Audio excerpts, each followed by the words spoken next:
ડભોઈમાં એક તરફ ગુજરાત સરકાર દ્વારા સમગ્ર રાજ્યમાં સ્વચ્છતા અભિયાન પાછળ લાખો રૂપિયાનો ખર્ચ કરવામાં આવી રહ્યો છે, ત્યારે ડભોઈ વડોદરી ભાગોળ વિસ્તારમાં આવેલા પશુ દવાખાનાના કમ્પાઉન્ડની હાલત અત્યંત દયનીય જોવા મળી રહી છે।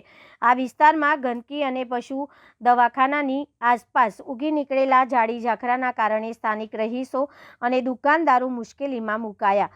મચ્છરોનો ભારે ત્રાસ વધવાના કારણે દવાખાનાના કમ્પાઉન્ડમાં ભરાયેલા કચરા અને ઝાડી ઝાકરાઓના કારણે મચ્છરોનો ઉપદ્રવ અસહ્ય બની ગયો છે, જેનાથી ભવિષ્યમાં ગંભીર રોગચાળો ફાટી નીકળવાની ભીતિ સેવાઈ રહી છે। અસહ્ય દુર્ગંધ ગંદકીના કારણે આસપાસના વિસ્તારમાં સતત દુર્ગંધ ફેલાઈ રહી છે। પરિણામે નજીકના રહેઠાણ વિસ્તારના લોકો અને વેપારીઓ માટે ત્યાં ઊભા રહેવું પણ મુશ્કેલ બન્યું છે। ડભોઈ નગરપાલિકા માત્ર સોશિયલ મીડિયા પર સ્વચ્છતા અભિયાનના ફોટા મૂકવામાં જ વ્યસ્ત છે, પરંતુ ગ્રાઉન્ડ લેવલ પર આવી વાસ્તવિક સમસ્યાઓ પ્રત્યે આંખ આડા કાન કરી રહી છે।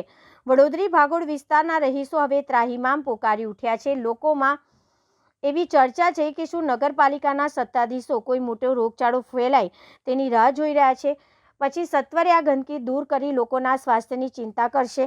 સ્થાનિકોની માંગ છે કે નગરપાલિકા વહેલી તકે ઝાડી ઝાકરા દૂર કરે અને પશુ દવાખાનાના કમ્પાઉન્ડમાં યોગ્ય સફાઈ કરાવે, જેથી લોકોમાં ફેલાયેલો રોષ શાંત થાય અને વિસ્તારને ગંદકીમાંથી મુક્તિ મળે।